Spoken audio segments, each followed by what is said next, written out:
الله قسم وي فبعزتي وجلالي زما دي په عزت قسم وي زما دي په خپل جلالت قسم وي اته کسان به زما څخه د جنت بوی د سرزمونه کې جنت ته به داخل نشي.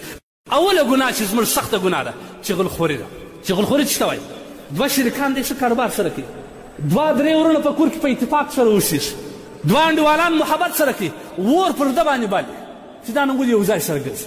بس د ځان څخه د ده شیطان بله ورځ د په تا کې داسې خبرې کوي، دا وایي دا یار یې راباندې بوج دي چې خدای پاک رسولی هغه ته بیا دا وایي، دا ته چغلخور وایي. دا واورئ دا زموږ په دې معاشره کې ډېره ده، زموږ په دې معاشره کې ډېره.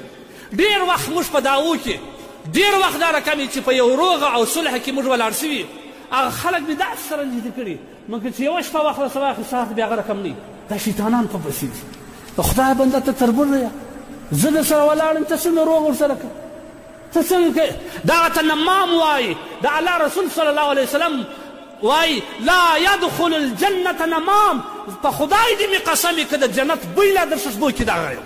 دا شیطان نه دی، دا چغلخور، دا د دوو په مابینځ کې فراق اچولو والا، دوه سره بېلولو والا، ورونه سره بېلول، شریکان سره بېلول، ملګري او انډوالان سره بېلول، کلیوال سره بېلول، امسایګان سره بېلول، دې ته نمام وایي. نمام د الله رسول صلی الله علیه وسلم فرمایي لا یدخل الجنة نمام.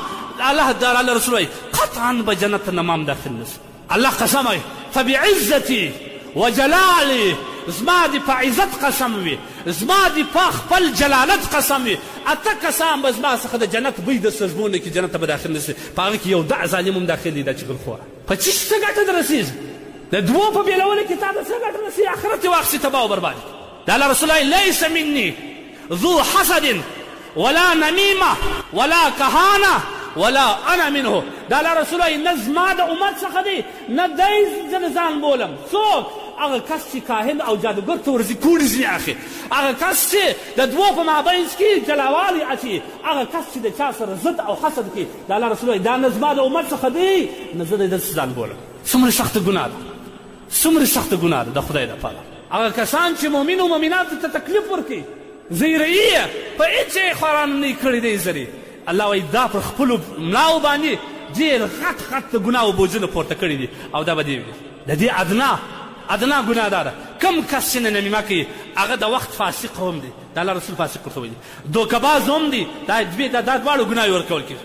او درېیم خیانت هم کوي، یو ته درواغ هم وایي، درواغجن هم دی. او څلرم چې کوم دی هغه د جدایي اچولو والا د دې پنځو چې کومه ګناه ده د یو کس پر ځان باندې د شیطانت ځان لرې کړي. اتفاق سره پیدا کړي، په دوو خوشحاله سه، په بېلتون یې مه خوشحاله کېږي، د دوو په یو ځایوالي خوشحاله سه، قریب و قریب سره یو ځای کړي، په مابینځ کې هېڅ دخل مه کوئ.